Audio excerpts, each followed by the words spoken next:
से लेकर दक्षिण तक चारों ओर ईडी का शोर सुनाई दे रहा है। वहीं ईडी के अधिकार को लेकर 242 याचिकाएं दर्ज की गई थी, लेकिन सुप्रीम कोर्ट में एक फैसले से विपक्ष को तगड़ा झटका लगा है। इस रिपोर्ट में देखिए।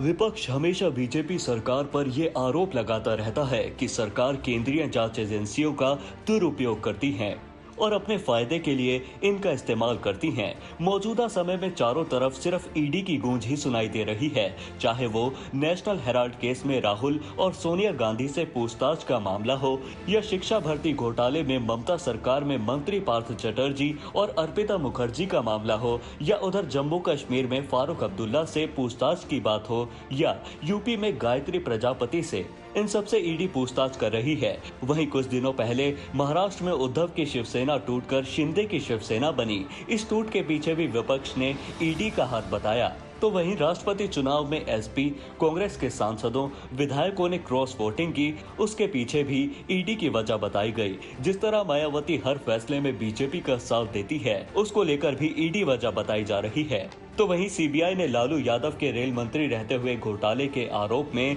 उनके ओएसडी रहे भोलानाथ यादव को गिरफ्तार किया है। इसको लेकर विपक्ष इन एजेंसियों का दुरुपयोग लगातार सत्ता पक्ष पर लगाता आ रहा है। जो विपक्ष ईडी और सीबीआई को बीजेपी सरकार का तोता बताते हैं, उनको सुप्रीम कोर्ट से तगड़ा झटका लगा है। सुप्रीम कोर्ट ने विपक्ष की 242 याचिकाओं को खारिज कर दिया है, जो ईडी को लेकर दायर की गई थी।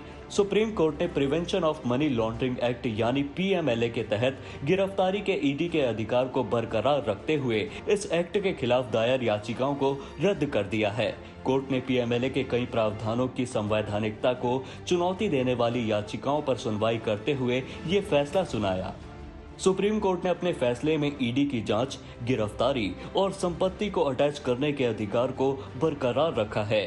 ईडी की गिरफ्तारी प्रक्रिया मनमानी नहीं है। कोर्ट ने कहा है कि जांच के दौरान ईडी, एसएफआईओ, डीआरआई अधिकारियों के सामने दर्ज बयान भी वैध सबूत हैं। इसके साथ ही कोर्ट ने कहा है कि आरोपी को ईसीआईआर यानी शिकायत की कॉपी देना भी जरूरी नहीं है।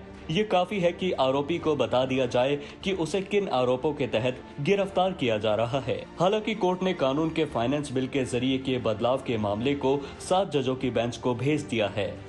उधर केंद्रीय वित्त राज्य मंत्री पंकज चौधरी ने राज्यसभा में एक लिखित जवाब में कहा है कि 2004 से 2014 के बीच यूपीए शासन की तुलना में 2014 से अब तक ईडी के छापे 27 गुना बढ़े हैं।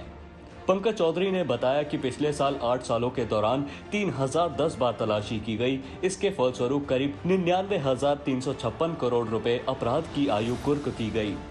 वहीं राज्यसभा सांसद सुब्रमण्यम स्वामी ने कांग्रेस नेताओं पर तंज कसते हुए कहा, पीएमएलए को लेकर सुप्रीम कोर्ट का फैसला पी चिदम्बरम और अन्य नेताओं के लिए चिकन खुद फ्राई होने के लिए आ गया है जैसा है। स्वामी ने कहा है कि पी चिदम्बरम ने ही यूपीए सरकार में ईडी को शक्तियां दी थी। ईडी को लेकर राज्यसभा में दिए गए आंकड़े हो या यूपीए सरकार में ईडी की शक्ति बढ़ाने की बात हो, या अब ईडी की शक्ति बरकरार रहने का ताजा फैसला सुप्रीम कोर्ट का हो, इससे लगता है कि विपक्ष ने जो शक्तियां सरकार में रहते हुए अपने पास रखी, जब उन्हीं शक्तियों का इस्तेमाल मौजूदा बीजेपी सरकार ताबड़तोड़ कर रही है, तो विपक्ष बौखलाया हुआ है। यानी जैसा पेड़ लगाकर जाओगे वैसा ही उस पर फल आएगा। अब देखना होगा कि क्या सुप्रीम कोर्ट के एक्शन से विपक्ष के ईडी पर रिएक्शन